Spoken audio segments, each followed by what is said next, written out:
ఇది రైట్కు సరైన విధానం కూడా కాదు. ఇది ప్రజలందరికీ తెలియజేయాలనుకున్నాం. ఇది ప్రతిపక్ష హోదా ఏ పరిస్థితిలో వస్తుందంటే, మీకు రూలింగ్ పార్టీ కంటే కూడా అత్యధికంగా ఇంకొక సీట్లు వాళ్ళకంటే మీరు వస్తే, దాని తర్వాత స్థానం మీకు వస్తే ఖచ్చితంగా ప్రతిపక్ష హోదా వాళ్ళకే ఉంటుంది. 21 సీట్లు ఉన్న జనసేన, 11 సీట్లు ఉన్న వైసీపీకి ప్రతిపక్ష హోదా ఎలా వస్తుంది? మేము వస్తే తప్ప మేము అసెంబ్లీకి రాము, ఇలా గవర్నర్ ప్రసంగాలను అడ్డుకుంటాం అనేది ఇది సరైనది కాదు. ఇది ప్రజలందరికీ కూడా తెలియచేస్తున్నాం ఈ సందర్భంలో. అందుకని ఇది భవిష్యత్తులో కూడా మేము కోరుకునేది వైసీపీ నాయకుల్ని, మీకు ప్రతిపక్ష హోదా ఇవ్వకపోయినా ప్రజలు మీకు 11 సీట్లు ఇచ్చారు, దాన్ని గౌరవించి మీరు అసెంబ్లీకి రండి.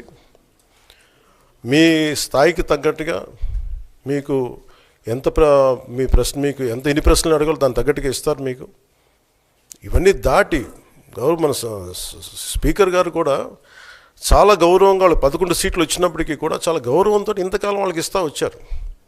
ప్రశ్నోత్తరాల సమయంలో కూడా ఆయనకి ఇచ్చారు. గతంలో కూడా ఇవన్నీ ఆయన రావడానికి కూడా, ఆయన ఎలా రావాలి, ఏం చేయాలి, దానికి కూడా చాలా ఏమాత్రం ఇబ్బంది పెట్టకుండా గతంలో కూడా చేశారు. ఫస్ట్ మీరు మనకి గవర్నమెంట్ ఫామ్ అయిన తర్వాత కూడా వీటిని దృష్టిలో పెట్టుకొని వైసీపీ కొంచెం హుందాగా వ్యవహరించాల్సిన అవసరం ఉంది. వైసీపీ నాయకులకు కూడా మీకు బాధ్యత ఉంది. గవర్నర్ గారి ప్రసంగాన్ని మీరు ఆ విధంగా మీరు ప్రశాంతంగా విని, దాన్ని వచ్చే జరుగుతున్న సమావేశాల్లో మీరు దాని మీద లోటుపాట్లు మీరు చెప్తే బాగుంటుంది తప్ప ఇలా కూర్చోబెట్టి అరుపులు కేకలు ఇది సమంజసంగా లేదు.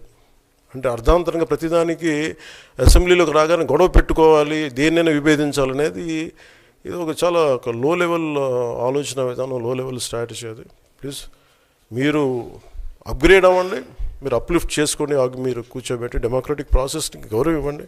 మనస్ఫూర్తిగా వైసీపీ నాయకులకి ఇది నా విన్నపం, నా విజ్ఞాపన. This what I would like to say. And నిజంగా కావాలి అంటే మీరు ఈ 5 సంవత్సరాల్లో మీరు ప్రతిపక్ష హోదా మీకు రాదు. అది మీరు మెంటల్గా ప్రిపేర్ అయిపోండి.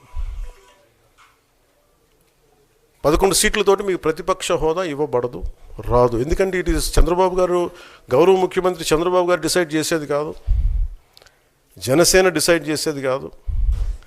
దానికి రూల్స్ ఉన్నాయి, దానికి రెగ్యులేషన్స్ ఉన్నాయి, నామ్స్ ఉన్నాయి. ఉదాహరణకి నేనే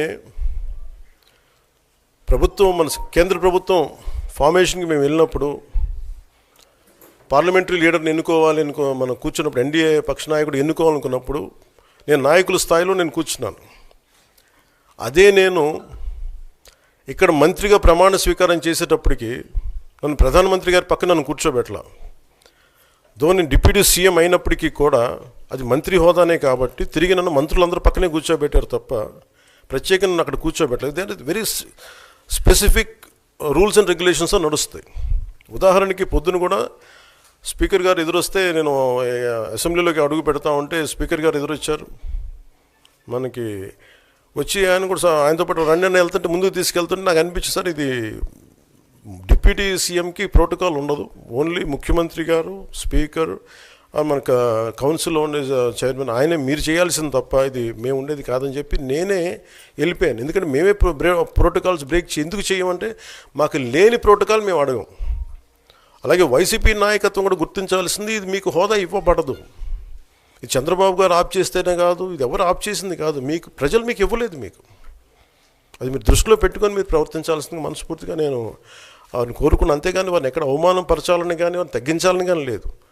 175 సీట్లు కేవలం 11 సీట్లు ఇచ్చారు వాళ్ళకి. ఆ దృష్టిలో పెట్టుకొని ప్రవర్తించవలసిందిగా మనస్ఫూర్తిగా వారికి కోరుకుంటూ మీకు తెలియజేసుకున్నాను. Thank you.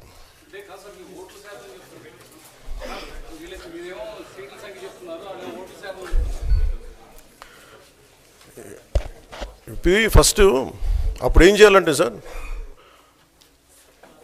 అప్పుడు జర్మనీకి వెళ్ళిపోవాలండి.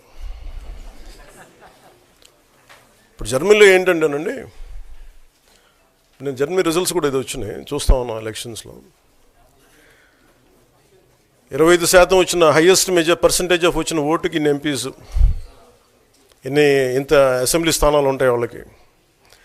5% మించి తక్కువ వస్తే 5% ఓట్లు మిగతా వాళ్ళు పంచుకుంటారు. మనకు అలాంటి బెనిఫిట్ మనకు లేదు కాబట్టి మన రాజ్యాంగంలో లేదు వాళ్ళు మంకుపట్టు పడితే they are free to go to Germany. Thank you.